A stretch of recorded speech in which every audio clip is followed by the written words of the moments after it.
ওকে, আমরা আবার ফিরে আসলাম আমাদের পরবর্তী অংশের আলোচনায়। আমরা এবারে একাদশ দ্বাদশ শ্রেণীর রসায়ন দ্বিতীয় পত্রের তৃতীয় অধ্যায়ের কিছু গুরুত্বপূর্ণ বিষয় নিয়ে আলাপ করব। তো তৃতীয় অধ্যায় এটা ম্যাক্সিমাম এখানে অঙ্ক আছে, তো এটা খুবই গুরুত্বপূর্ণ একটা অধ্যায়। এটা বুঝতে পারলে খুব ভালো উত্তর করা যাবে। আর যেহেতু অঙ্ক নির্ভর, সেজন্য নম্বর একদম পূর্ণ নম্বর পাওয়ার সুযোগ আছে। তাই তোমরা এই অধ্যায়টা খুব ভালোভাবে পড়বে এবং এক্ষেত্রে কোন কোন বিষয়গুলো তোমরা গুরুত্ব সহকারে দেখবে সেই নিয়েই একটু আলাপ করব আমি। তো প্রথমে দেখো, অধ্যায়টার নাম হলো পরিমাণগত রসায়ন, মানে পরিমাণটাই আমরা নির্ভর করব বিভিন্ন পদ্ধতিতে। তো প্রথমে আসে মোল, মোলার দ্রবণ, মোলারিটি, মোলালিটি। এ সম্পর্কে তোমাদের একটা ধারণা থাকতে হবে। আমার মনে হয় সবারই ধারণা আছে। মোল বলতে আমরা বলতে পারি যে অ্যাভোগাড্রোর সংখ্যার সমান সংখ্যক কোনো পদার্থকে এক মোল বলে। এখন যদি সেটা অণু হয়, আমরা সেটা আণবিক ভর এর পরিমাণকে আমরা মোল বলি। যেমন ধরো, যদি সোডিয়াম হাইড্রোক্সাইড হয়, এটা একটা অণু, তার আণবিক ভর হলো 40। তো 40 গ্রাম সোডিয়াম হাইড্রোক্সাইডকে আমরা বলতে পারি এক মোল সোডিয়াম হাইড্রোক্সাইড। যদি পরমাণু হয়, পারমাণবিক ভর বলতে পারি। পারমাণবিক ভরকে গ্রামে প্রকাশ করে যত গ্রাম হয় তত গ্রামকে আমরা এক মোল পরমাণু বলবো। যদি ইলেকট্রন হয়, ইলেকট্রনের ভর। যদি আয়ন হয়, আয়নের ভর। এভাবে বিভিন্নভাবে মোলকে প্রকাশ করা যায়। তো এই ক্ষেত্রে আমরা যেহেতু সব বিক্রিয়ার ক্ষেত্রে আমরা দেখেছি অণু নিয়েই কাজ করছি, সুতরাং আমরা সাধারণ অর্থে বলতে পারি আণবিক ভরকে গ্রামে প্রকাশ করলে যত গ্রাম হয় তত গ্রামকে এক মোল বলা হয়। তো এভাবে আমরা মোলকে বলতে পারি। মোলার দ্রবণটা কি? 1 লিটার দ্রবণে 1 মোল দ্রবীভূত থাকলে বা দ্রবীভূত থেকে যে দ্রবণ উৎপন্ন করে তাকে মোলার দ্রবণ বলা হয়। এখন 1 লিটার যদি 2 মোল থাকে, 2 মোল দ্রবীভূত থাকে, তখন আমরা বলবো 2 মোলার দ্রবণ। যদি 1 লিটারের মধ্যে হাফ মোল থাকে, হাফ মোল দ্রবীভূত থেকে যদি দ্রবণ তৈরি করে, তখন আমরা বলবো সেমি মোলার। যদি 1 লিটারের মধ্যে 1 মোলের 10 ভাগের 1 ভাগ থাকে দ্রব, তখন আমরা বলবো ডেসিমোলার। এভাবে আমরা সেন্টিমোলার, মিলিমোলারও বলতে পারি। তো এটা হলো মোলার দ্রবণ। এখন মোলারিটি কি? মোলারিটি হলো 1 লিটার দ্রবণে যত মোল দ্রবীভূত থাকে তাকে বলা হয় ওই দ্রবণের মোলারিটি। যেমন ধরো, 1 লিটার দ্রবণে যদি 1 মোল দ্রবীভূত থাকে, তাহলে তার মোলারিটি হবে 1। যদি 1 লিটার দ্রবণে 2 মোল থাকে, তখন আমরা মোলারিটি বলবো 2। মানে 1 লিটার দ্রবণে যত মোল দ্রবীভূত থাকবে তার সংখ্যাকেই বলা হবে মোলারিটি। দেখো, 1 লিটার এটা কিন্তু একটা আয়তন। তো সেই আয়তনের মধ্যে যত মোল থাকতেছে, তো আয়তনের সাথে মোলারিটির একটা সম্পর্ক আছে। কিন্তু আরেকটা শব্দ হলো মোলালিটি। এটা হলো 1000 গ্রাম দ্রাবকে যত মোল দ্রবীভূত থাকে তার সংখ্যাকে বলা হয় মোলালিটি। 1000 গ্রাম দ্রাবক, এখানে কিন্তু আয়তনের সম্পর্ক নেই, এটা আছে পরিমাণ, ভর। প্রশ্ন আসে অনেক সময় মোলারিটি এবং মোলালিটি কোনটি তাপমাত্রার উপর নির্ভরশীল? আমরা জানি তাপমাত্রার সাথে আয়তনের একটা সম্পর্ক আছে। তাপমাত্রা বাড়লে আয়তনও পরিবর্তন হয়, কিন্তু তাপমাত্রার সাথে ভরের কোনো সম্পর্ক নেই। যেহেতু মোলালিটির সাথে ভরের সম্পর্ক, সেহেতু মোলালিটির উপর তাপমাত্রার কোনো প্রভাব থাকবে না। আবার মোলারিটি যেহেতু আয়তনের সাথে সম্পর্কিত, সেহেতু তাপমাত্রার সাথে মোলারিটিও পরিবর্তিত হবে। এরকম একটা কোশ্চেন আসে অনেক সময়। তো তোমরা সেবারে একটু সচেতন থাকবে আর উত্তরটা কীভাবে করা যায় একটু চিন্তা করে রাখবে। এটা হলো মোলারিটি, মোলালিটি।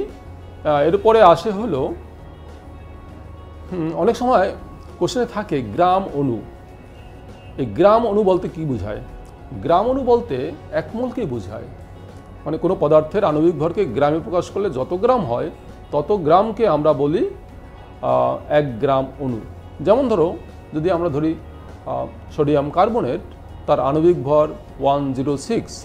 যদি আমরা গ্রামে প্রকাশ করি 106 গ্রাম। তো 106 গ্রাম সোডিয়াম কার্বনেটকে আমরা বলবো 1 গ্রাম অণু সোডিয়াম কার্বনেট। যদি 2 গ্রাম অণু হয়, তাহলে আণবিক ভর 106 × 2 যত হয় 212। এত গ্রামকে বলবো আমরা 2 গ্রাম অণু সোডিয়াম কার্বনেট। এটাও গ্রাম অণু মানে 1 মোল। তো এটা হলো গ্রাম অণু, গ্রাম পরমাণু এরকম হতে পারে। তারপরে আসি অ্যাভোগাড্রোর সম্পর্ক বিষয়ক কিছু অঙ্ক অনেক সময় থাকে। অ্যাভোগাড্রোর সম্পর্ক বিষয়ক অঙ্কের ক্ষেত্রে ধরো পরমাণুর সংখ্যা হিসাবে আসে, পরমাণুর মোলের সংখ্যা আসতে পারে, আয়তন আসতে পারে। তো সেগুলো আমাদের দেখতে হবে। একটা উদাহরণ দেই, ধরো একটা বিক্রিয়া যদি এমন হয়, ক্যালসিয়াম কার্বনেট এটা কঠিন অবস্থায় আছে, আমরা এর মধ্যে HCl যোগ করলাম, উৎপন্ন হইল calcium chloride, carbon die oxide, পানি। এখন এখানে এটা হলো লিকুইড, যদি এটা যদি দ্রবণ হয় তাহলে অ্যাকোয়াস হবে, আর যদি কঠিন অবস্থা থাকে আমরা এভাবে লিখতে পারি এটা গ্যাসীয়। এটা ধরো যদি লিকুইড থাকে এটাও দ্রবণ থাকবে, এটা আমরা লিকুইড ফর্মে লিখলাম। এখন এক্ষেত্রে সমীকরণটা প্রথমে আমাদের সমতাকরণ করতে হবে। আমরা দেখতে পাচ্ছি এখানে হাইড্রোজেন এখানে 2টা আছে, এখানে একটা, আমি এখানে 2 দেই, এখানে ক্লোরিন 2, এখানে 2, মানে সবই ব্যালেন্স হয়ে গেছে। এখন বলা হলো যে 5 গ্রাম ক্যালসিয়াম কার্বনেটকে উত্তপ্ত করলে STP-তে কত আয়তন কার্বন ডাইঅক্সাইড উৎপন্ন হবে। তো আমি এখানে এই সমীকরণ থেকে আমরা দেখতে পাচ্ছি এটার ভর হলো ক্যালসিয়াম 40, কার্বন 12, 3টা অক্সিজেনে 48, টোটাল আমরা পাচ্ছি 100 গ্রাম ক্যালসিয়াম কার্বনেটকে উত্তপ্ত করে এখানে পাচ্ছি, মানে এর 1 মোল থেকে পাচ্ছি এখানে কার্বন ডাইঅক্সাইড 1 মোল। তো STP-তে 1 মোল কার্বন ডাইঅক্সাইড আয়তন হলো 22.4 লিটার। তো আমরা এখানে লিখতে পারি 22.4 লিটার, 4 লিটার, এটা STPA।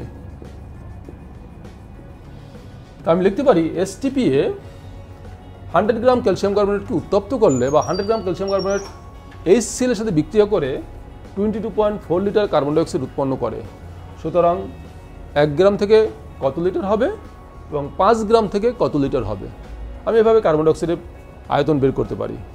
আবার আমরা যদি কোশ্চেনটা অন্যরকম থাকে যে 5 গ্রাম ক্যালসিয়াম কার্বনেট হতে কত গ্রাম কার্বন ডাইঅক্সাইড উৎপন্ন হবে, তো আমরা তখন আমি গ্রামের সাথে গ্রামের কম্পেয়ার করবো, তখন আর আয়তন লিখবো না। কার্বন ডাইঅক্সাইড 1 মোল কার্বন ডাইঅক্সাইডের ভর হইল 44 গ্রাম। 100 গ্রাম ক্যালসিয়াম কার্বনেট থেকে পাচ্ছি 44 গ্রাম কার্বন ডাইঅক্সাইড। 1 গ্রাম থেকে কত, 5 গ্রাম থেকে কত। আবার যদি এমনও থাকে যে 5 গ্রাম ক্যালসিয়াম কার্বনেট হতে কতটি কার্বন ডাইঅক্সাইড অণু উৎপন্ন হবে, তো আমি এখানে দেখতে পাচ্ছি এর 1 মোল থেকে এর 1 মোল উৎপন্ন হচ্ছে। 1 মোল মানে 100 গ্রাম, আর এর 1 মোল মানে অণুর সংখ্যা, যেহেতু অণুর সংখ্যা চেয়েছে 1 মোল কার্বন ডাইঅক্সাইড অণুর সংখ্যা হলো অ্যাভোগাড্রোর সংখ্যা। তো বলতে পারি 100 গ্রাম ক্যালসিয়াম কার্বনেট হতে 6.023 × 10⁻23 টি কার্বন ডাইঅক্সাইড অণু উৎপন্ন হয়। তাহলে 1 গ্রাম থেকে কত হবে, 5 গ্রাম থেকে কত হবে, এরকম বিভিন্নভাবে এটাকে সম্পর্কিত করা যায়। তো এভাবে সমীকরণ বিষয়ক গণনা বলো, অ্যাভোগাড্রোর সংখ্যার বিষয়ক গণনা বলো, সেক্ষেত্রে আমরা এভাবে অঙ্কগুলো করতে পারি। অঙ্কগুলো সমীকরণটা জানলেই এবং তোমার যদি একটু ধারণা থাকে মোল সংখ্যা বা STP-তে তার আয়তন কত, মোলের সাথে আয়তনের সম্পর্ক কী, মোলের সাথে অণুর সম্পর্ক কী, তাহলে তুমি এই অঙ্কগুলো সহজেই করতে পারবে। তো এটা একটা অংশ গেল। এরপরে আসে যেমন ঘনমাত্রা একক কি, মোল পার লিটার, এরকম আরও অনেক ধরনের একক আছে। আমরা জানি শতকরা পরিমাণ বলতে আমরা কি বুঝি যে 100-তে কতটুকু আছে। এখন এই শতকরা পরিমাণ কিন্তু বিভিন্নভাবে হতে পারে। দেখো শতকরা পরিমাণের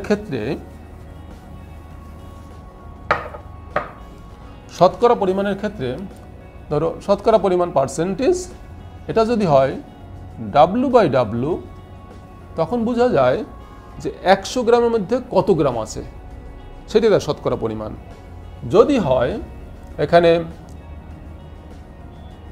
W/V, তখন বোঝা যাবে যে 100 মিলিলিটারের মধ্যে কত গ্রাম আছে। যদি হয় V/V, তখন বোঝা যাবে 100 মিলিলিটারের মধ্যে কত মিলিলিটার আছে। এভাবে বিভিন্নভাবে প্রকাশ করা যায়। তো এটা হলো আমাদের এই শতকরা পরিমাণ। এভাবে অন্য এককগুলো প্রকাশ করা যায়। এখন দেখো, তো আমাদের ওখানে যদি কখনো উল্লেখ না থাকে এরকম W/W, W/V/V/V, তখন আমরা সাধারণ অর্থে W/Vটাকে ধরে নিই। তো সেটা তোমাদের মনে রাখতে হবে। এখন দেখো, এই যে শতকরা পরিমাণ, এটা সমান লেখা যায় কি? দেখো, একটা দ্রবণ আছে বা একটা মিশ্রণ আছে, তার মধ্যে সেখানে একটা দ্রব্য আছে, টোটাল মিলে একটা ভর আছে। তো সেটাকে আমরা এভাবে লিখতে পারি, এখানে লিখি যদি দ্রব্যের ভর, যার শতকরা পরিমাণ বের করতে চাচ্ছি তার দ্রব্যের ভর, আর নিচে লিখতে পারি আমরা নমুনার ভর, আর এখানে 100 মানে 10⁻²। এভাবে শতকরা পরিমাণ কিন্তু এটা বের করতে পারি যে 100-এর মধ্যে কত আছে। নমুনার মধ্যে আছে, নমুনার ভর, এর মধ্যে এত ভর আছে, সুতরাং 100-এ কত, এটাই তার শতকরা পরিমাণ। এখন এভাবে আরেকটা নতুন জিনিস হলো ppm। দেখো, শতকরা পরিমাণ কিন্তু হলো 100-এর মধ্যে কত আছে, আর ppm হলো পার্টস পার মিলিয়ন, মানে 1 মিলিয়নের মধ্যে কত আছে। 1 মিলিয়ন মানে 10 লক্ষ, 10⁶। এটা হলো 100-এর মধ্যে 10⁻², আর 10 লক্ষ মানে 10⁶। তো আমরা লিখতে পারি, এখানে লিখতে পারি দ্রব্যের ভর ইন্টু 10⁶ ডিভাইড বাই নমুনার ভর। এভাবে আমরা ppmকে প্রকাশ করতে পারি। ধরো যদি কোনো অঙ্কে থাকে যে একটা নমুনা আছে, এটার ভর হলো 5 কেজি, আর এখানে ওর মধ্যে একটা নির্দিষ্ট উপাদান সেটা আছে ধরো 2 মিলিগ্রাম বা এরকম একটা কিছু, তখন তোমার যে কাজটা করতে হবে, দুটোকে একই এককে আনতে হবে, হয় কেজি না মিলিগ্রাম। তারপর দেখতে হবে যে এতটুকুর মধ্যে এত গ্রাম আছে, 10⁶ কত গ্রাম আছে বা কত মিলিগ্রাম আছে, সেটি হবে তার ppm। মানে 10⁶-এর মধ্যে যে অংশটা থাকে সেটাই ppm বা পার্টস পার মিলিয়ন। সাধারণ অর্থে তুমি এখানে একটা জিনিস লক্ষ্য করো, ধরো আমরা ধরলাম 10⁶ গ্রাম, তার মধ্যে আছে 5 গ্রাম। এই 5 গ্রামটাই হবে, মানে এটা একটা নমুনা টোটাল, আর এটা একটা নির্দিষ্ট উপাদান। তাহলে এই 5 গ্রামটি হবে 5 ppm, মানে এই মিশ্রণের মধ্যে বা এই নমুনার মধ্যে ওই উপাদানটা আছে 5 ppm। এখন এটাকে আমি একটু অন্যভাবে প্রকাশ করতে পারি। দেখো, এই গ্রামটাকে যদি আমি কেজিতে নেই, তাহলে আমরা লিখতে পারি 1000 গ্রাম সমান 1 কেজি। 1000 যেটাকে ডিভাইড করি, আমরা লিখতে পারি 10⁻³ এটা হলো কেজি। আর এটা যদি মিলিগ্রামে নেই, গ্রামটাকে মিলিগ্রামে নিলে কত হয়? 5 × 10⁻³ মিলিগ্রাম। দেখো, আমরা এত কেজির মধ্যে আছে এত মিলিগ্রাম, 1 কেজিতে কত? 1 কেজি, তাহলে হবে 5 মিলিগ্রাম। দেখো, আমরা কি পেলাম এখানে, যে 1 কেজিতে যত মিলিগ্রাম থাকে সেটি হলো ppm। এভাবে প্রকাশ করা যায়। দেখো, দুইটা ভিন্ন একক কিন্তু, এটা কেজি, এটা মিলিগ্রাম। কিভাবে আসলো? আমরা সাধারণ অর্থে বুঝি 10⁶, সেটা গ্রাম বা কেজি যাই হোক, তার মধ্যে যত আছে, যত গ্রাম, সেটা হবে তার ppm। এটা অন্যভাবে বলতে পারি, 1 কেজির মধ্যে যত মিলিগ্রাম আছে সেটি হবে ppm, বা 1 লিটারের মধ্যে যত মিলিলিটার আছে সেটি হবে তার ppm। এভাবে প্রকাশ করা যায়। 1 লিটারের মধ্যে যত মিলিগ্রাম সেটাও হতে পারে। দেখো, এটা কেজি, এটা W/W। যদি W/V হয়, তখন আমরা বলবো 1 লিটারের মধ্যে কত মিলিগ্রাম আছে। তো এভাবে আমরা ppmকে প্রকাশ করতে পারি। এখান থেকে আরেকটা বিষয়, তোমাদের এই সব জায়গায় হয়তো বা একটু কনফিউজিং থাকতে পারে বা কনফিউশন থাকতে পারে। দেখো, আমরা মোলারিটি বলতে কি বুঝি? মোলারিটি আমরা যদি লিখি মোলারিটি সমান লেখা যায় মোল সংখ্যা বাই হইল দ্রবণের আয়তন এটা হলো ব্র্যাকেট লিখি লিটারে, মানে এককটা হবে লিটার। এটাকে আমরা আর যদি প্রকাশ করি, মোল সংখ্যা কীভাবে প্রকাশ করা যায়? মোল সংখ্যা প্রকাশ করা যায় কোনো পদার্থের ভর বাই হইল ওই পদার্থের আণবিক ভর। এখন পদার্থের ভর যদি আমরা ধরি এম, আর ওই পদার্থের আণবিক ভর যদি আমরা ধরি আমরা ক্যাপিটাল এম, আর দ্রবণের আয়তন যদি ভি হয় এবং সেটা যদি মিলিলিটারে থাকে, তো সেটাকে আমরা 1000 দিয়ে ভাগ করে আমরা লিটার নিলাম, কারণ ওটা লিটারে নিতে হবে। আর মোলারিটি যদি আমরা সি দ্বারা প্রকাশ করি, তাহলে কি দাঁড়ায়? C is equal two M into 1000 by M V.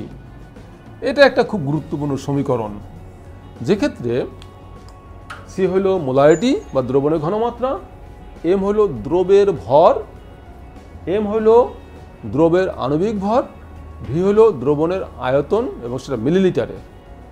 তো এবার এটা দ্বারা আমরা ঘনমাত্রা, দ্রবের ভর, আণবিক ভর অনেক কিছু বের করতে পারি। এখন এই আমরা যদি শতকরা পরিমাণ এবং দ্রবণের যে ঘনমাত্রা বা মোলারিটি এর মধ্যে যদি একটা সম্পর্ক স্থাপন করতে চাই, তাহলে কী করা যায়? এখানে দেখো, শতকরা পরিমাণ ধরি এই দ্রবের শতকরা পরিমাণ এক্স। তো দ্রবের শতকরা পরিমাণ এক্স মানে হইল 100-র মধ্যে ওটা আছে এক্স গ্রাম হতে পারে। ধরো 100 যদি আমরা ধরি মিলিলিটার, যদি এটা W/V হয়, W/V মানে কি? যে আয়তনের মধ্যে কত পরিমাণ দ্রব্য আছে গ্রামে বা ভর হিসাবে।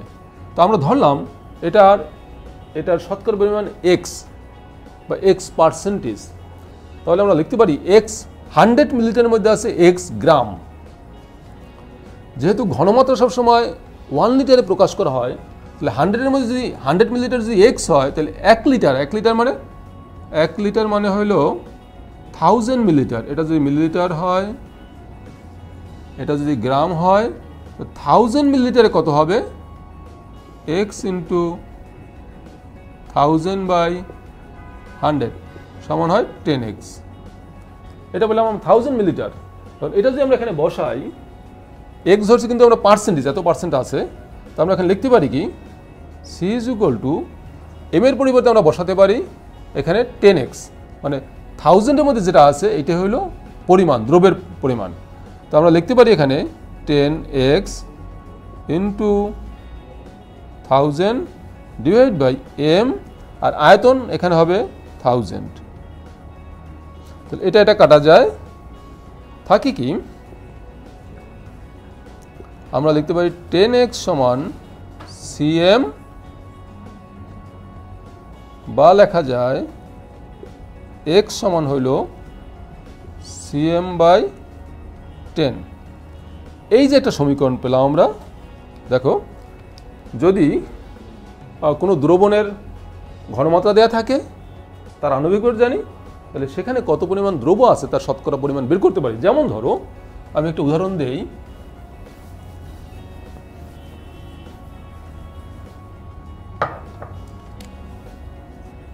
ধরো এখানে আছে 0.1 m HCl এ HCl এর শতকরা পরিমাণ কত? তুমি এই সমীকরণটা জানো, তুমি লিখতে পারো কি? x ইজ ইকুয়াল টু, এখানে c এর পরিবর্তে লিখতে পারো 0.1, m আণবিক ভর 36.5 আর 10, যা আসবে এত পার্সেন্ট শতকরা পরিমাণ কার? HCl এর। এভাবে হয়তো বা শতকরা পরিমাণ দেয়া আছে, ধরে নাও 10% সোডিয়াম কার্বনেট, এর ঘনমাত্রা কত হবে একটা দ্রবণে? তখন সেখানে তুমি কি করতে পারো? তুমি এই সমীকরণ যদি বসাও, যেখানে x ইজ ইকুয়াল টু, আমরা যেখানে মান বসাই, দেখো এখানে 10% এক্স হইল 10 ইজ ইকুয়াল টু সি জানি না, এম হইল 106 আর এখানে 10। এখান থেকে আমি সি এর মানটা বের করতে পারি ঘনমাত্রা, বা সি ইজ ইকুয়াল টু 100/106 যা আসে সেটি হবে তার ঘনমাত্রা। এভাবে আমরা ঘনমাত্রা বা শতকরা পরিমাণের পারস্পরিক রূপান্তর করতে পারি। ছোট ছোট অঙ্ক অনেক সময় থাকে। আরেকটা জিনিস থাকে আবার, ঘনমাত্রা বা মোলারিটি এর সাথে পিপিএম এর সম্পর্ক কি? পিপিএম, দেখো পিপিএম এর সম্পর্কটা কি, এটাও অনেক সময় থাকে পরীক্ষায়। আমি জানি যে C is equal two M into 1000/mv। এখন ধরলাম এখানে এক্স পিপিএম আছে। এক্স পিপিএম মানে কি? 10⁶ এর মধ্যে আছে এক্স, 10⁶ মিলিলিটার। আমরা যদি এটাকে ধরি যে 10⁶ মিলিলিটার, তার মধ্যে আছে এক্স গ্রাম, তাহলে 10⁻³ মিলিলিটার, যেহেতু ঘনমাত্রা আমরা 1 লিটারে প্রকাশ করি, তো 10⁻³ মিলিলিটারের মধ্যে আছে কত? এক্স ইন্টু 10⁻³ সমান x/10⁻³। এটা হলো এতটুকু আছে এর মধ্যে, মানে এম এর মান। আমি এই মানটা যেখানে বসাই পাই কি? x/10⁻³ ইন্টু এখানে আছে 1000 m ইন্টু এখানে হলো 1000। দেখো আমরা এটা কাটতে পারি, তো আমরা এখানে পাবো কি? x divide by 10⁻³ into m, এটা, বা x ইকুয়াল লিখতে পারি cm ইন্টু 10⁻³। এভাবে লেখা যায়। অর্থাৎ তুমি যদি একটা দ্রবণের ঘনমাত্রা জানো, আণবিক ভর জানো, তাহলে এখানে কত পিপিএম আছে সেটা বের করতে পারবা, বা পিপিএম যদি দেয়া থাকে সেখানে তুমি ঘনমাত্রা প্রকাশ করতে পারবা। তো এই সমীকরণগুলো তুমি জানলে এই ধরনের অঙ্ক করতে পারবা। যেমন ধরো যদি কোনো অঙ্ক দেয়া থাকে 0.00 m 001 m 0.001 m sodium hydroxide, এখানে কত পিপিএম সোডিয়াম হাইড্রোক্সাইড আছে? তো আমি এখানে x ইজ ইকুয়াল টু যদি লিখি cm ইন্টু 10⁻³ মান বসাই 0.001 ইন্টু আণবিক ভর 40 ইন্টু 10⁻³ সমান কত আসে? 123 0.1 ইন্টু 40 ইজ ইকুয়াল টু 4। তো আমরা এখানে হিসেব পেলাম 4 ppm আছে, অর্থাৎ এই দ্রবণের মধ্যে সোডিয়াম হাইড্রোক্সাইড আছে 4 ppm। এভাবে আমরা ঘনমাত্রা থেকে ppm বা ppm থেকে ঘনমাত্রা বের করতে পারি।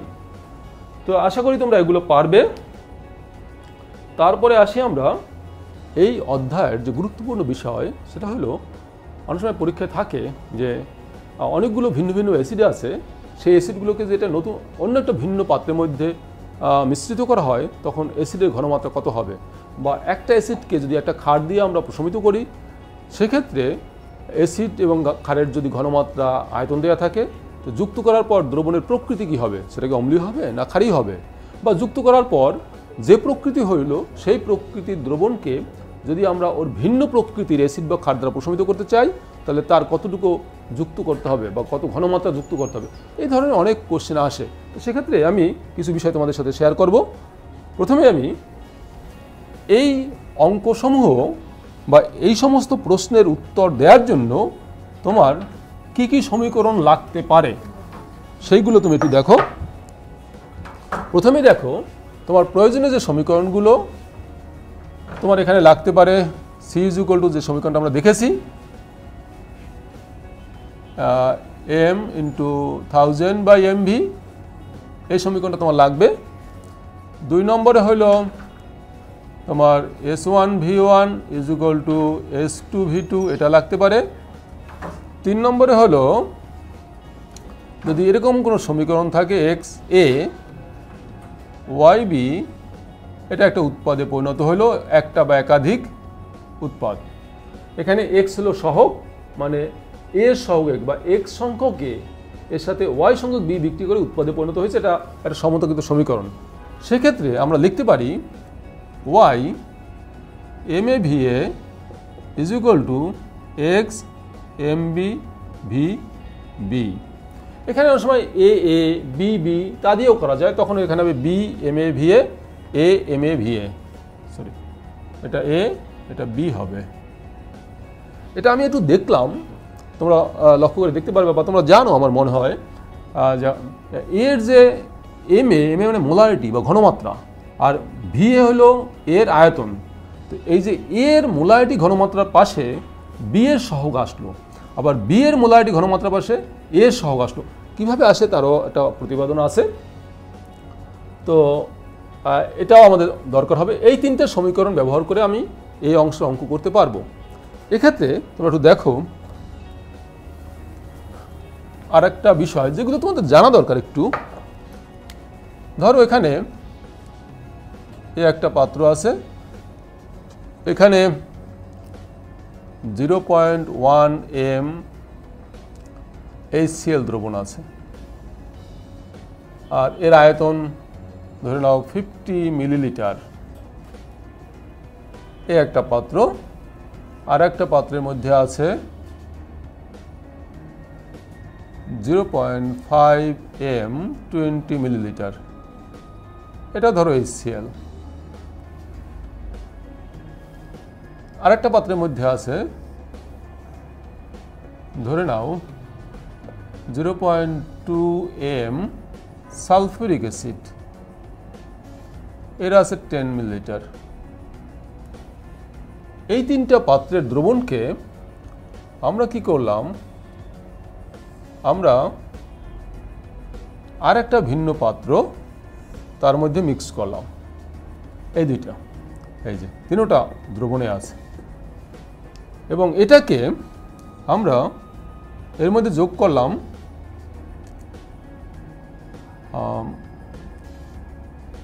100 মিলিলিটার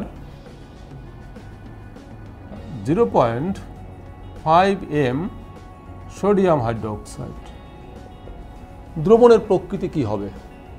এখানে কিন্তু ভিন্ন ভিন্ন, যেমন এই দুইটা HCl ঘনমাত্রা ভিন্ন, এটা আবার সালফিউরিক অ্যাসিড, এই 3টাকে যুক্ত করলাম এবং এর মধ্যে যুক্ত করলাম সোডিয়াম হাইড্রোক্সাইড।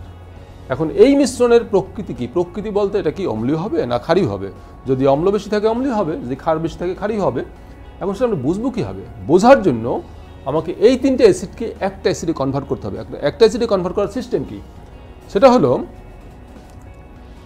দেখো এখানে আমি এখান থেকে লিখি, এখানে দেয়া আছে 50 মিলিলিটার 0.1 m HCl, এটা ইকুইভ্যালেন্ট বা সমতুল্য। আমি যে কাজটা করব, সব অ্যাসিডগুলোকে একটা অ্যাসিডে কনভার্ট করব এবং তার ঘনমাত্রাও একটা ঘনমাত্রায় রূপান্তর করব। এখানে ঘনমাত্রা রূপান্তরের সিস্টেমটা কি? আমি 0.1 এটাকে আমি 1-এ কনভার্ট করব। দেখো 0.1কে যদি 1-এ কনভার্ট করতে হয়, তো 0.1 থেকে ভাগ করতে হবে। তুমি এটা যদি তা দিয়ে ভাগ করবা, আয়তনটাকে যদি তা দিয়ে গুণ করো, তাহলে মানের কোনো পরিবর্তন হবে না। অর্থাৎ এখানে আমি লিখতে পারি 50 গুণন 0.1 millilitre, R 0.1 divide by 0.1 m HCl। এখন সমান সমান কি হয়? এটা হবে 5 আর এখানে হবে 1 m HCl। আমি এভাবে পাই। আবার HCl এটা যেটা আছে অনুরূপভাবে যে আমরা লিখি, এটা আছে 20 মিলিলিটার 0.5 m HCl।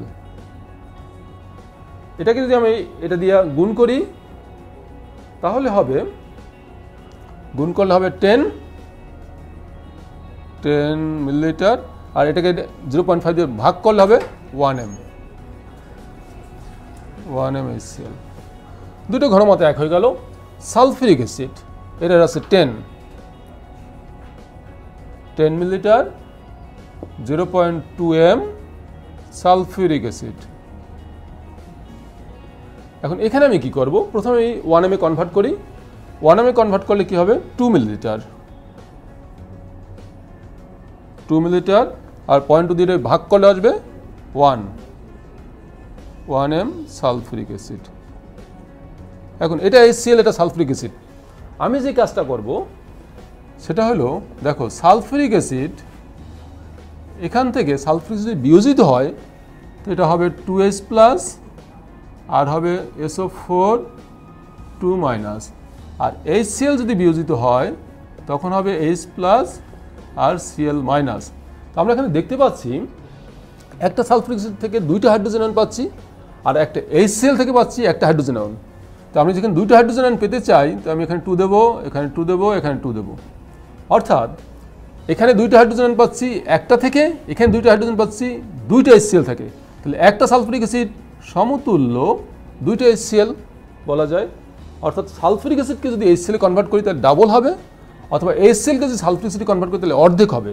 তো আমরা 2 মিলিলিটার 1 m সালফিউরিক অ্যাসিড এটাকে যদি HCl এ কনভার্ট করতে চাই তাহলে আমরা পাবো সমতুল্য, ডাবল করব, হবে 4 মিলিলিটার 1 m HCl।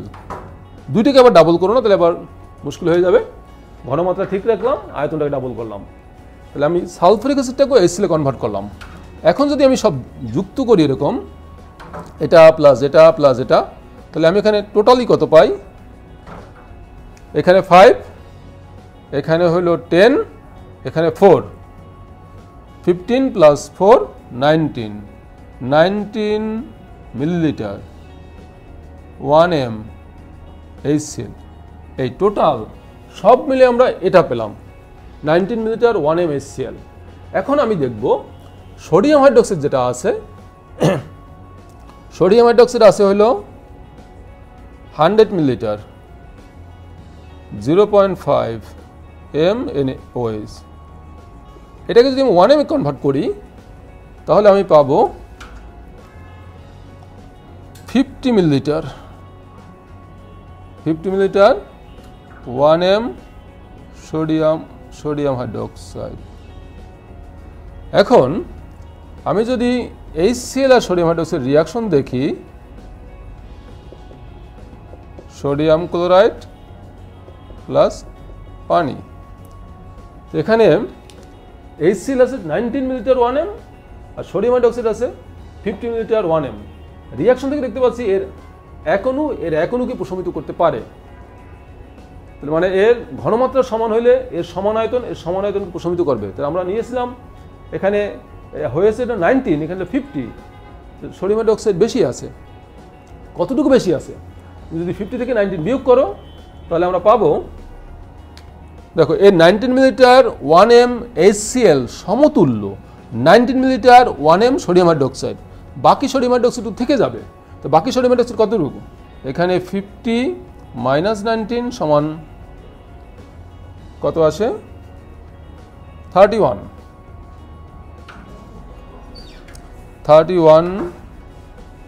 মিলিলিটার। এতটুকু বেশি আছে। এতটুকু কি বেশি আছে, সোডিয়াম হাইড্রোক্সাইড। এখন এই যেটুকু বেশি আছে এটুকু যদি তুমি অন্য অ্যাসিড দিয়ে প্রশমিত করতে চাও, ধরো কোনো ডেসিমোলার সালফিউরিক অ্যাসিড বা ডেসিমোলার HCl দ্বারা প্রশমিত করতে চাও, তার কত আয়তন লাগবে তোমাকে বের করতে বলতে পারে। তো এইখানে কিছু টেকনিক তুমি শিখলে, বা হয়তো তুমি নিশ্চয়ই এটা আগে দিয়ে শিখে আসছো, তো এগুলো একটু ফলো করলেই হবে। এটা হলো অম্লমিতি ক্ষারমিতির একটা গুরুত্বপূর্ণ বিষয়, এখান দিয়ে কোশ্চেন অনেক সময় আসে পরীক্ষায়। এরপরে আসি আমরা জারণ বিজারণে।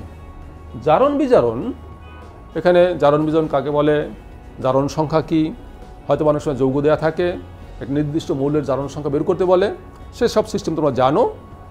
আর এখানে অর্ধ সমীকরণ পদ্ধতিতে বা আয়ন ইলেকট্রন পদ্ধতিতে সমতাকরণটা প্রায় আসে পরীক্ষায়, এবং এই সমতাকরণ থেকে অনেক সময় অঙ্কও করতে হয়। কিন্তু অঙ্ক করার ক্ষেত্রে তুমি সমতাকরণের যে পদ্ধতি অনুসরণ করো, অর্ধ সমীকরণ লেখে জারণ অর্ধ সমীকরণ, বিজারণ অর্ধ সমীকরণ, সেখানে ইলেকট্রন সংখ্যা সমান করে দুইটাকে যুক্ত করে আয়ন আবার যুক্ত করো, তারপর তুমি একটা পূর্ণ রূপ দাও সমতাকরণের। তো এই অঙ্ক করার ক্ষেত্রে তুমি এত ডিটেলস লিখতে পারবে না, সমতাকরণ করা বা করতেও পারবে না। সেই ক্ষেত্রে কিছু শর্টকাট পদ্ধতি আছে, সেটা আমি একটু বলি। অঙ্ক করার ক্ষেত্রে সমতাকরণ যদি আসে পরীক্ষায় আয়ন ইলেকট্রন পদ্ধতিতে, তখন তো তুমি যেভাবে শিখছো সেভাবে লিখবা, কিন্তু অঙ্ক যখন করবে তখন তো ওই পদ্ধতি অনুসরণ করা যাবে না, তখন জাস্ট সমতাকরণ করতে পারলেই হলো। সেখানে কি করবে সেটা একটু দেখাচ্ছি আমি। একটা উদাহরণ নিলাম, একটা খুবই কমন উদাহরণ, ফেরাস সালফেট, বেশ common, KMnO4 plus sulphuric acid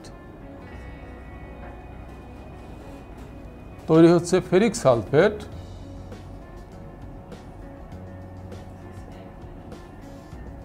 sulphate, potassium sulphate, manganese sulphate, পানি। দেখো, এটাকে আমার অঙ্কের জন্য দরকার হবে আমার এই অংশটা আর এই অংশটা, যে এর কত মোলের সাথে কত মোল বিক্রিয়া করছে সমীকরণ থেকে বের করতে হবে সেটা। আমি এখন কি করতে পারি, আমি জানি এখানে আছে এটা 2 প্লাস, এটা হলো 7 প্লাস, এটা হলো 3 প্লাস, এটা হলো 2 প্লাস।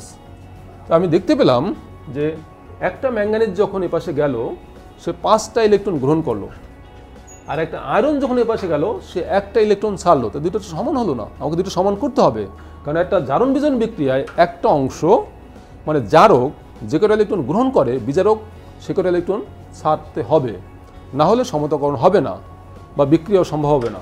এখন এক্ষেত্রে ওকে 5টা ইলেকট্রন গ্রহণ করতে হবে, ওকে 5টা ইলেকট্রন ছাড়তে হবে। কিন্তু আমি একটা জিনিস লক্ষ্য করেছি, এখানে দুইটা আয়রন, একটা আয়রন যদি একটা ইলেকট্রন ছাড়ে, দুইটা আয়রন দুইটা ইলেকট্রন ছাড়বে। যেহেতু এখানে দুইটা আছে, এরা যদি দুইটা ইলেকট্রন ছাড়ে আর এরা 5টা গ্রহণ করে, সমান হলো কি হবে? তো যে দুইটা ছাড়ছে তাকে যদি আমরা 5 দিয়ে গুণ করি তাহলে সে 10টা ছাড়বে, আর যে 5টা গ্রহণ করছে তাকে যদি 2 দিয়ে গুণ করি তাহলে সে 10টা ছাড়বে, এই 10টা গ্রহণ করবে। অর্থাৎ আমি এখানে 2 দিয়ে গুণ করবো, তাহলে 2 দিয়ে গুণ করলে সে 10টা গ্রহণ করলো, একে 10টা ছাড়তে হবে। এখানে 2 ছিল, মনে মনে আমি 2 ধরছিলাম, আমি একসাথে 10 দিলেও হলো। 2 লিখলে 2 × 5 গেলে 10। এই অংশটা আমার লাগবে শুধু অঙ্কের জন্য। আমি যখন লিখতে পারি যে এখানে এর 2 মোল KMnO4 সমতুল্য 10 মোল ফেরাস সালফেট, এটা লেখা যায়। বা এই যে মোল সংখ্যাটা, মোল সংখ্যা সমান কি? মোলারিটি ইন্টু আয়তন। তো তুমি যদি এখানে লেখো 2 মোল যেহেতু আছে, এটাকে মোল সংখ্যা is equal two molarity into আয়তন। তো আমি যদি মোলারিটি এবং আয়তনে কনভার্ট করি, তা আমি লিখতে পারি আয়তন ধরো 1 লিটার, তো মোলারিটি হবে 2, 1 and 2 গুণ করলে 2ই থাকে। তো আমি যদি আয়তন 1 লিটার ধরি, তো লিখতে পারি 1 লিটার মানে হলো 1000 মিলিলিটার, আর মোলারিটি 2 লিখলাম, 2m KMnO4 সমতুল্য। এখানে 10 মোল ফেরাস সালফেট, আমরা দেখতে পাচ্ছি একটা ফেরাস সালফেট অণুর মধ্যে একটা আয়রন আছে। তো 10 মোলের মধ্যে 10 মোল আয়রন আছে, তো 10 × 10 মোল আয়রন, 1 মোল আয়রনের ভর হলো 55.85 অথবা 56 ধরি, 56 এত গ্রাম আয়রন। তো আমরা এখান থেকে যদি এখানে 5 মিলিলিটার ধরো, এটাকে আমরা এটাতে টাইট্রেশন করলাম, এটা একটা আয়তন এবং ঘনমাত্রা দেওয়া আছে, সেটা ধরো যদি 5 মিলিলিটার 0.1 KMnO4 এর জন্য কতটুকু আয়রন, মানে এই আয়রনটাকে টাইট্রেশন করার জন্য আমার লাগতেছে হলো 5 মিলিলিটার, আর এর ঘনমাত্রা 0.1 m ধরে নিলাম আর কি KMnO4 যদি লাগে, তাহলে এখানে আয়রন কতটুকু থাকবে। তো আমি এটার জন্য কত হবে, 10 × 56 × 5 × 0.1 ডিভাইড বাই 1000 × 2, যত আসে এত গ্রাম আয়রন। আমি এভাবে আয়রনের পরিমাণ খুব সংক্ষেপে বের করতে পারবো। তো এই ধরনের কোশ্চেন আসে। আবার আসে দুইটা ভিন্ন ওরা আছে, দুইটা আকরিক আছে, ভিন্ন আকরিক। সেই দুইটাকে আমরা সালফিউরিক অ্যাসিড দ্রবীভূত করলাম, সালফেট তৈরি করলাম, তারপর কেমিনোফোর দ্বারা টাইট্রেশন করলাম। আমরা বলবো যে কোন আকরিকটা লাভজনক, মানে যেখানে আয়রনের পরিমাণ বেশি থাকবে সেটাই লাভজনক হবে। আমি এভাবে বের করে দেখব যেখানে আয়রনের পরিমাণ বেশি আসছে সেটাই লাভজনক। তো এইভাবে ভিন্ন ভিন্ন কোশ্চেন আসতে পারে। তো তোমরা এগুলো দেখবে। তারপরে আছে এই অধ্যায়ের শেষে টাইট্রেশন, নির্দেশক যেমন সবল অ্যাসিড সবল ক্ষারের জন্য কোন ধরনের নির্দেশক ব্যবহার করব, সবল অ্যাসিড দুর্বল ক্ষার হলে, দুর্বল অ্যাসিড সবল ক্ষার হলে কোন ধরনের নির্দেশক ব্যবহার করব। সেই ক্ষেত্রে সবল অ্যাসিড বা সবল ক্ষার বা সবল অ্যাসিড বা দুর্বল ক্ষার, এক্ষেত্রে তার যে প্রশমন অবস্থার পিএইচ কত, পিএইচের রেঞ্জ কত সেটা তোমার জানতে হবে। এবং ওই পিএইচ রেঞ্জে যে নির্দেশক তার বর্ণ পরিবর্তন করতে পারে সেই নির্দেশকই ওখানে সুইটেবল হবে। তো সেটা তোমার জানতে হবে এবং সেটা লেখচিত্রের সাহায্যে তুমি ব্যাখ্যা করতে পারবে। আবার অনেক সময় যেমন ফেনফথলিন, এটা খুবই একটা কমন নির্দেশক যে আমরা অ্যাসিড ক্ষার বিক্রিয়ার ক্ষেত্রে ব্যবহার করি। সাধারণত যদি সবল ক্ষার হয় দুর্বল অ্যাসিড হয়, বা সবল ক্ষার সবল অ্যাসিড হয়, সেক্ষেত্রে ফেনফথলিন ব্যবহার করা হয়। এবং এই ফেনফথলিনে আমরা জানি যে অ্যাসিডে বর্ণহীন এবং ক্ষারে গোলাপি বর্ণ ধারণ করে। এখন প্রশ্ন হলো এটা ক্ষারের মধ্যে গোলাপি বর্ণ দেয় কেন? তো তুমি জানো যে ফেনফথলিনটা দুর্বল অ্যাসিড, সেটা দ্রবণে খুব আংশিক পরিমাণ বিয়োজিত হয়। তো যদি সেক্ষেত্রে আমরা আরও অ্যাসিড যোগ করি, এটা তো অ্যাসিড, এটা সাম্যাবস্থায় আছে বিয়োজিত হয়ে, এর মধ্যে অ্যাসিড যোগ করা মানে হাইড্রোজেন আয়ন। তাহলে সাদলিয়ার নীতি অনুসারে এই অতিরিক্ত হাইড্রোজেন আয়ন অ্যানায়নের সাথে যুক্ত হয়ে পিছনের দিকে আসবে, অআয়নিত হবে। অআয়নিত হওয়া মানে এটা বর্ণহীন, আর আয়নিত হওয়া মানে গোলাপি বর্ণ। তো অ্যাসিড মাধ্যমে অআয়নিত হয় মানে বর্ণহীন হয়ে যায়। আর ক্ষারীয় মাধ্যমে ফেনফথলিন আয়নিত হয়ে যে হাইড্রোজেন আয়ন তৈরি হলো, তার সাথে ক্ষারের OH যুক্ত হয়ে পানি হলো, হাইড্রোজেন আয়ন চলে গেল, সেটা আরও বেশি আয়নিত হলো। বেশি আয়নিত হওয়া মানে কি? অ্যানায়নের পরিমাণ বেড়ে গেল। অ্যানায়নের বর্ণটা কি? গোলাপি, মানে গোলাপি বর্ণটার তীব্রতা আরও বাড়লো। সেই জন্য এটা অ্যাসিড মাধ্যমে বর্ণহীন, ক্ষারীয় মাধ্যমে গোলাপি। তো এটা তোমার ধারণা থাকতে হবে। এখান থেকে অনেক সময় একটা কোশ্চেন দিয়ে বসে, প্রশ্ন প্রণয়ন যিনি করছেন তার যদি এর উপরে কোনো থাকে, মানে দুর্বলতা, তা হয়তো এখান থেকে একটা প্রশ্ন অনেক সময় আসে। তো তোমরা এই জায়গাটাও একটু গুরুত্ব সহকারে দেখবে। তারপরে আসে আয়োডোমিতি এবং আয়োডিমিতি। আয়োডিমিতির সংজ্ঞা আকারে আসতে পারে অথবা বিক্রিয়া আকারে আসতে পারে, এটাও একটু দেখবে। তারপরে আসে হলো বিয়েট-ল্যাম্বার্ট ল, সূত্রটা দেখবে এবং এখান থেকে একটু অঙ্ক করবে। তো এই ছিল এই অধ্যায়ের বিষয়সমূহ। তোমরা এই অধ্যায়টা আশা করি গুরুত্ব সহকারে দেখবে, কারণ এখানে এই অধ্যায়ের যে প্রশ্নসমূহ দেখব সবই হলো অঙ্ক নির্ভর, এবং অঙ্ক নির্ভর প্রশ্নসমূহের উত্তর তো একদম উত্তর করলেই সঠিক হলেই ফুল নম্বর পাওয়া যাবে। তো তোমার ভালো নম্বর পাওয়ার ক্ষেত্রে এটা সহায়ক ভূমিকা রাখবে। তো এই অধ্যায়ে এরপরে আমরা যাব হলো চতুর্থ অধ্যায়, তড়িৎ রসায়ন। এটাও খুব একটা গুরুত্বপূর্ণ অধ্যায়। এখান থেকে অনেক প্রশ্ন আসে এবং ভালো ভালো প্রশ্ন আসে, এবং কিছু কিছু বিষয় বুঝতে পারলেই তুমি খুব সহজে উত্তরগুলো করতে পারবে, যে ক্ষেত্রে তোমার সময় বাঁচবে, কারণ অল্প কথাই বেশি উত্তর করা যাবে। সেই জন্য এই অধ্যায়টাও খুব গুরুত্ব সহকারে পড়তে হবে। তো এই তড়িৎ রসায়নের মধ্যে কী কী আছে? প্রথমেই দেখো, তড়িৎ রসায়নের এখানে দুইটা অংশ আছে, একটা হলো তড়িৎ বিশ্লেষ্য কোষ, একটা তড়িৎ রাসায়নিক কোষ। এই দুইটা কোষের প্রায়োগিক দিকগুলোই এখানে আলোচনা হয়েছে। তো তড়িৎ বিশ্লেষ্য কোষটা কি সেটাই আমরা প্রথমে দেখি একটু। তড়িৎ বিশ্লেষ্য কোষ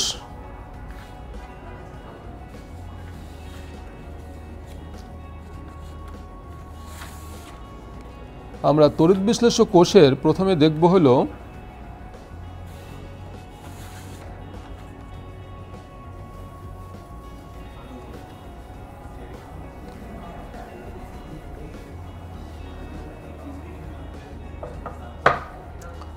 দেখো, চতুর্থ অধ্যায়ের প্রথমে আমি দেখতেছি তড়িৎ বিশ্লেষ্য কোষ।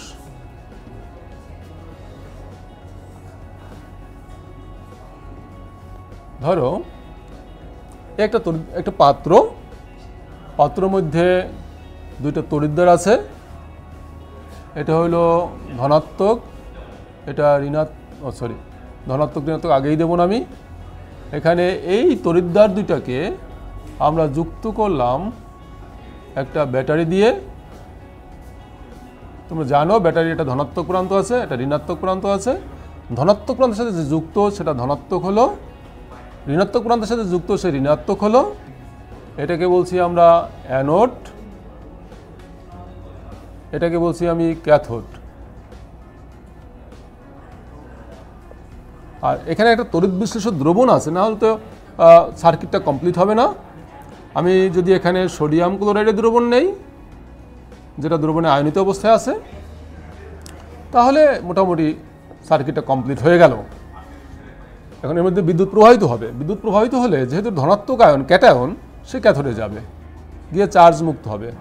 তো ক্যাথোডে কি হচ্ছে?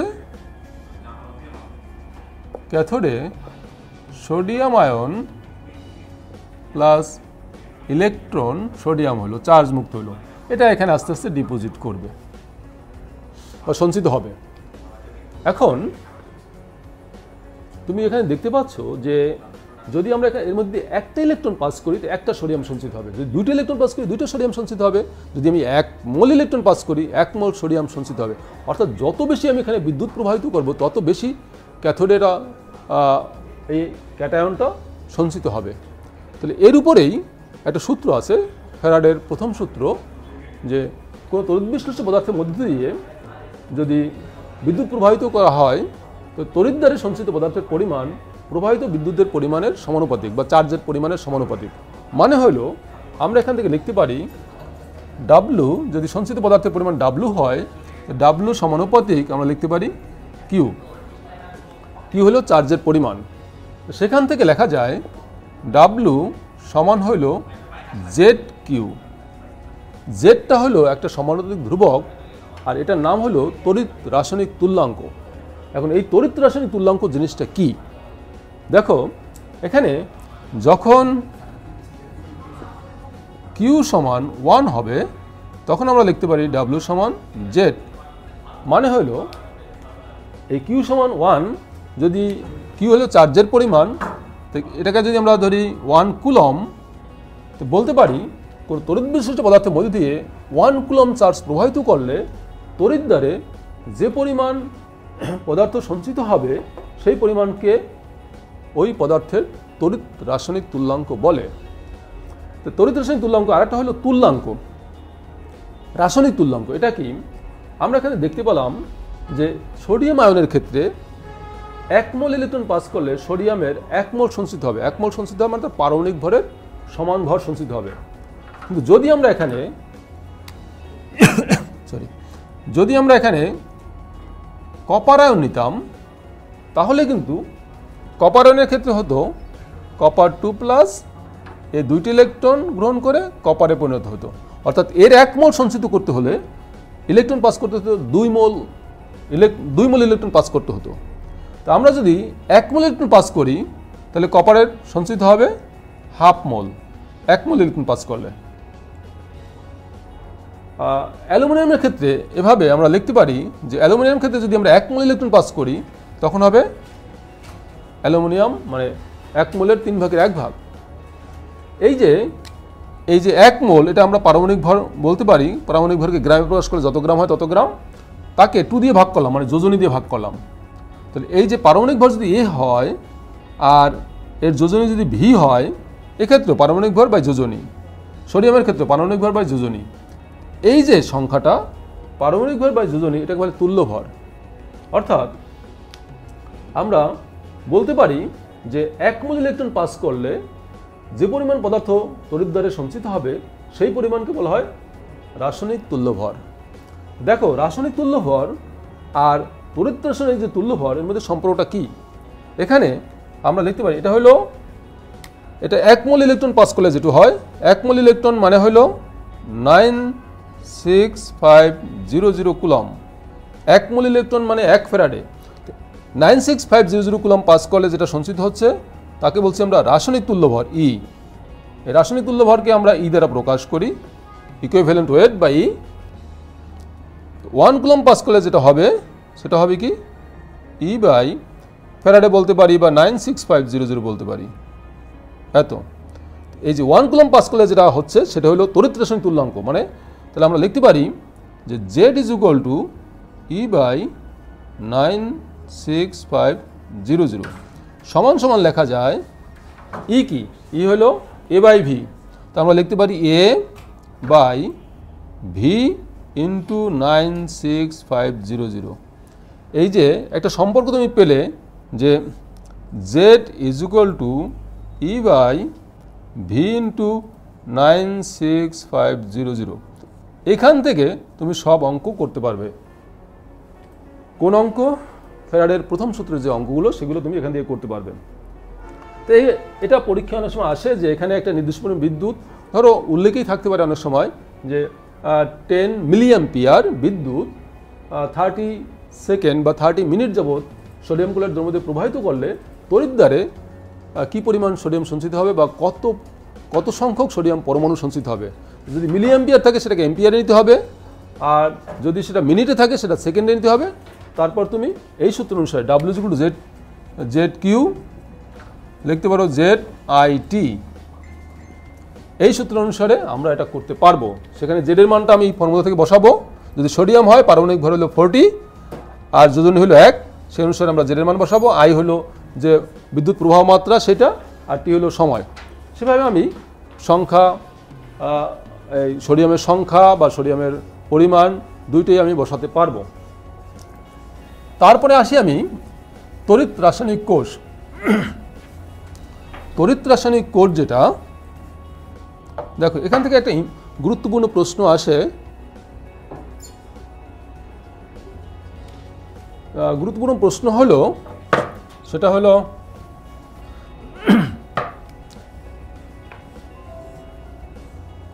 দেখো দুইটা ভিন্ন পাত্র, এটা জিঙ্ক সালফেট, এটা হলো কপার সালফেট দ্রবণ আছে, এখানে একটা তড়িৎদ্বার, এই তড়িৎদ্বারটা হলো জিঙ্ক, এই তড়িৎদ্বারটা হলো কপার। আমরা এই দুটোকে যুক্ত করলাম একটা তার দিয়ে, এখানে একটা অ্যামিটার বা ভোল্টমিটার আছে, এই বিদ্যুৎ উৎপন্ন হয়েছে কিনা সেটা জানার জন্য। আর এখানে আমরা একটা পরোক্ষ সংযোগ দিলাম, এটাকে বলা হয় লবণ সেতু। এই একটা কোষ তৈরি হয়ে গেল।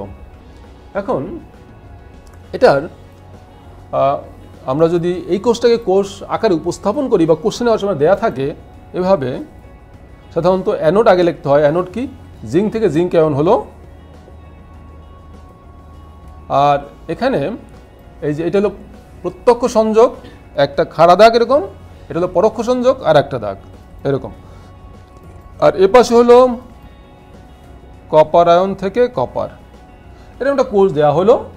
বলা হলো এখানে কোষ বিক্রিয়াটা সম্ভব কিনা। এই কোষ বিক্রিয়া সম্ভব কিনা তখন তুমি কি করবে?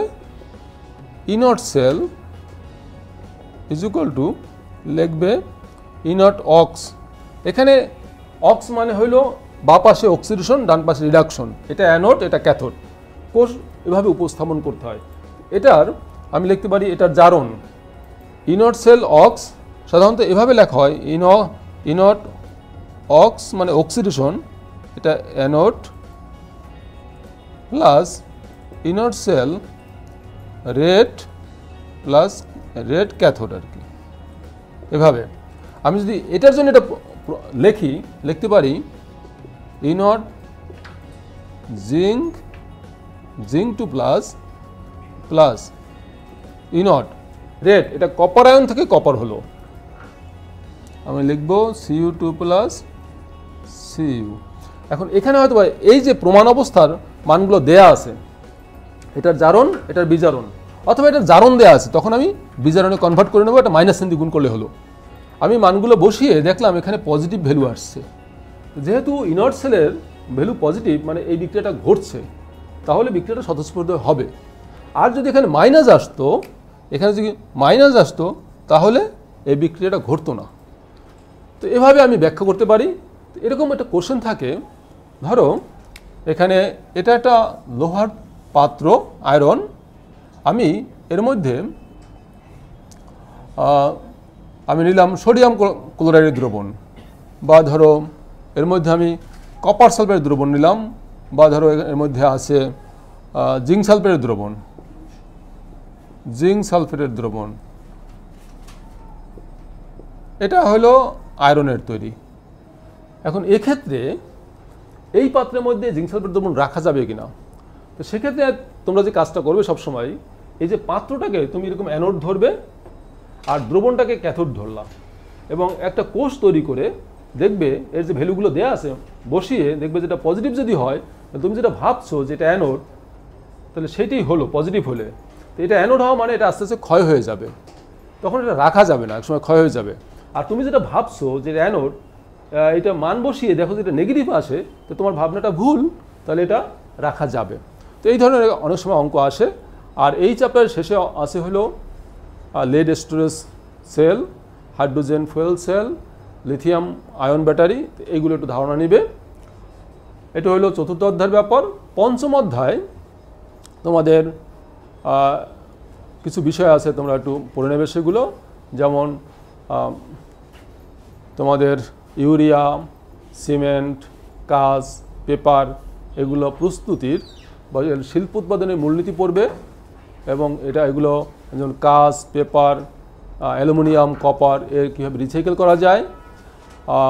তারপরে আছে চামড়া শিল্প, ট্যানিং এর মূলনীতি, বা এটা পরিবেশের উপর এর যে পরিবেশের উপর তারা যে প্রভাব ফেলছে তার দূষকসমূহ, এগুলো পরীক্ষণে আসে। আর চামড়া শিল্পে ক্রোমিয়াম ব্যবহার করা হয়, সেই ক্রোমিয়ামের প্রভাব, বা চামড়া প্রসেসিংয়ের সময় সোডিয়াম ক্লোরাইড ব্যবহার করা হয়, তার কারণ, এই সম্পর্কে সংক্ষিপ্ত কিছু আলোচনা, এটা তোমরা দেখবে। শেষে আছে ন্যানো পার্টিকেল, এটাও দেখবে একটু, এই ইটিপি। তো এই হলো মোটামুটি পঞ্চম অধ্যায় ব্যাপার। তো আমি আশা করি তোমাদের একটা ভালো পরীক্ষা হবে। তোমরা এতক্ষণ আমার কথা ধৈর্য সহকারে শুনছো, এই জন্য আমি তোমাদের কাছে কৃতজ্ঞ। আমি আশা করি তোমাদের একটা ভালো প্রস্তুতি আছে এবং সামনে পরীক্ষা ভালো হবে, এবং সামনের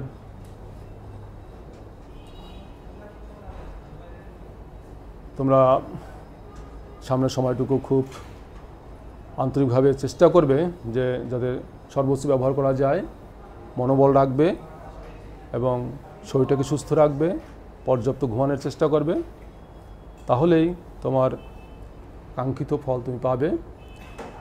সৃষ্টিকর্তা সবসময় তোমাদের সাথে আছেন, শুধু তোমাকে প্রমাণ করতে হবে যে তুমি যোগ্য। সে যোগ্যতার জন্য তোমার সাধনা দরকার, আন্তরিকতা দরকার। আশা করি সেটা তোমরা করবে, তাহলেই তোমার কাঙ্ক্ষিত ফল পাবে। সবাই সুস্থ থাকবে, ভালো থাকবে। আজ এ পর্যন্তই।